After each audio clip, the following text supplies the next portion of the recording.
నవ్వు ఇది చూడండి సార్, ఇన్పుట్లో ఏమిచ్చాడు? ఇన్పుట్లో 3 2 1 3 2 1. అవుట్పుట్ ఏమిచ్చాడు? ఫస్ట్ వన్ ఏమో 96, సెకండ్ వన్ ఏమో 44, థర్డ్ వన్ క్వశ్చన్ మార్క్ అడుగుతున్నాడు. ఇక్కడ చూడండి సార్, ఇది చాలా ఇంట్రెస్టింగ్. ఇటువంటి క్వశ్చన్స్ వస్తే మీరు వదిలిపెట్టకండి. రైట్ ఆన్సర్ ఏంటి చూడండి సార్, 3 3 9. పదుల స్థానంలో ఉన్న వాల్యూ, ఇన్పుట్లో ఉన్న నంబర్లకు లబ్ధాలు.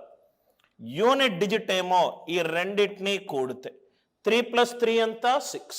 3 3 9, 3 + 3 6, 2 2 4, 2 + 2 4, 2 + 2 4.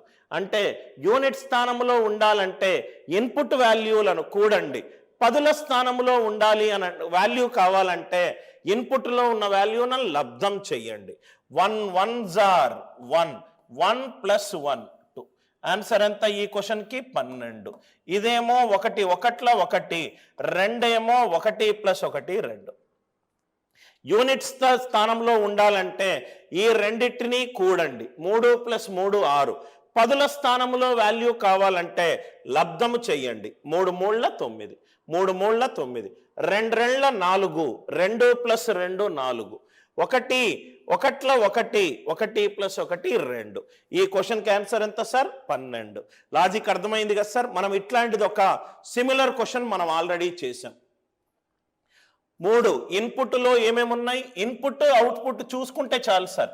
మనకు అది వృత్తాకారంలో ఇవ్వచ్చు, రెక్టాంగిల్ షేప్లో ఇవ్వచ్చు, ఎలా అయినా చేయొచ్చు. ఇన్పుట్ అంటే బయట ఉన్న వాల్యూలు, అన్ని వాల్యూలు ఇచ్చిన వాల్యూలను ఇన్పుట్లు అంటాం. 2 4 3 5. అవుట్పుట్ ఏంటి సార్? 2 7 ఇచ్చాడు. ఇన్పుట్ ఏమో 2 4 3 5, అవుట్పుట్ ఏమో 2, 7. ఇక్కడ మళ్ళీ ఇన్పుట్ ఏమి ఇచ్చాడు? 1 5 2 7. అవుట్పుట్ ఏమిచ్చాడు? 3, 5. ఇక్కడ ఇన్పుట్ ఏమిచ్చాడు? 1 1 4 6. అవుట్పుట్ ఏంటి? Question mark 3. Question mark 3. చూద్దాము ఏదైనా సిమిలారిటీ సేమ్ ప్యాటర్న్ తోటి ఏదైతుందా చూద్దాము. ఫస్ట్ థింగ్ ఏం చేయాలి? మ్యాథమెటికల్ ఆపరేషన్ కూడదాము. 2 + 4 6, 6 + 3 9, 9 + 5 14, 2 + 3 + 4 + 5. ఎంత సార్ ఇది? 14. రెండేళ్ల కూడా 14. అవుట్పుట్ ఏమో రెండేళ్ల 14. ఇన్పుట్ ఏమో 2 + 4 + 3 + 5. 2 + 4 6, 6 + 3 9, 9 + 5 14. ఇది కూడా 1 + 5 + 2 + 1. 7 + 2 9, 14 15. ఇది కూడా 3 5ల 15. అంటే ఇన్పుట్లో ఉన్న నంబర్లను కూడాలి, అవుట్పుట్లో ఉన్న నంబర్లను లబ్ధం చెయ్యాలి. ఇన్పుట్లో ఉన్న నంబరు 1 + 1 + 4 + 6. ఎంత సార్ ఇది? 12. అవుట్పుట్లో ఉన్నది లబ్ధం చెయ్యాలి. 3 × question mark is 12. Question mark ఎంత? 4. క్వశ్చన్ మార్క్ ఎంత? 4. ఇన్పుట్లో ఏదైతే వాల్యూ ఉన్నదో అదంతా కూడండి, అవుట్పుట్లో ఉన్న వాల్యూలు లబ్ధం చేయండి. 2 సేమ్ ఆన్సర్ వచ్చాయి.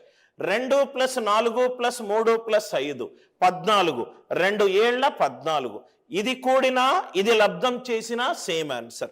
ఆ లాజిక్ యూజ్ చేస్తే మీరు మిస్సింగ్ నంబర్ చాలా ఈజీగా ఫైండ్ అవుట్ చేయొచ్చు. లాజిక్ అందరికీ క్లియర్ అయింది కదా సార్? నౌ ఇది కూడా ఇన్పుట్ అంటే మనకు మొత్తము ఇచ్చిన వాల్యూలు గుర్తుపెట్టుకోండి సార్. అది త్రిభుజం ఇచ్చినా, వృత్తం ఇచ్చినా, దీర్ఘచతురస్రం ఇచ్చినా, ఇంకో ఏ ఫిగర్ ఇచ్చినా ఫస్ట్ ఇన్పుట్ నంబర్లు సపరేట్గా రాసుకోండి. ఇన్పుట్ నంబర్లు సపరేట్గా రాసుకోండి. ఇన్పుట్ నంబర్లు ఏ నంబర్లు ఇన్పుట్ అని ఎలా చెప్తామో అన్ని వాల్యూలు దాంట్లో ఉంటాయి. ఫస్ట్ దాంట్లో 3 5 13, సెకండ్ దాంట్లో 7 8 9, మూడో దాంట్లో 3 4 2. ఇవి ఇన్పుట్లో ఇచ్చిన వాల్యూలు. అవుట్పుట్ ఇక్కడేమో 7, ఇక్కడేమో 8, ఇక్కడేమో క్వశ్చన్ మార్క్. 7 8 question mark.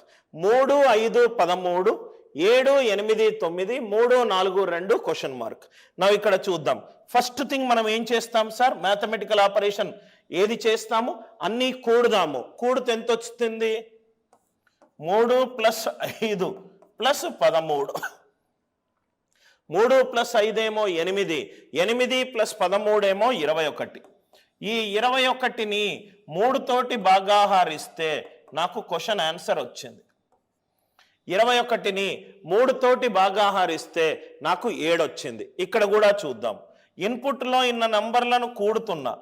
7 + 8 15, 15 + 9 24. దాన్ని 3 తోటి భాగాహారిస్తే నాకు అవుట్పుట్ వచ్చింది.